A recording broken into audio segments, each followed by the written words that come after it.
बात यह है कि स्पीकर साहब भी जो है वो मेरे ख्याल में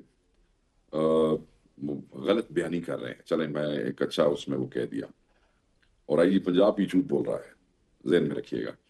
बात यह है कि कितनी प्रेस कॉन्फ्रेंसेस हमने की है। आपने आज तक पीटीआई की प्रेस कॉन्फ्रेंसेस में कभी पंजाब पुलिस को सिक्योरिटी देते हुए देखा है? मैंने कई दफा पंजाब में की है। साहबजादा साहब रेगुलर करते हैं पंजाब में, कभी सिक्योरिटी आई है? आसान चुकन जरूर आते रहे।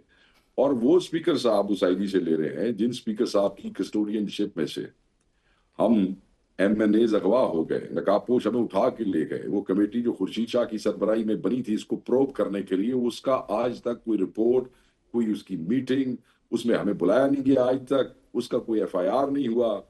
आप हमारा एक एमएनए कल उठाया गया, मियां गौस अपने घर से जी। 8:41 पे रात को अगवा हो गया, और ये हमारे एक दूसरे एमएनए को सिक्योरिटी दे रहे हैं।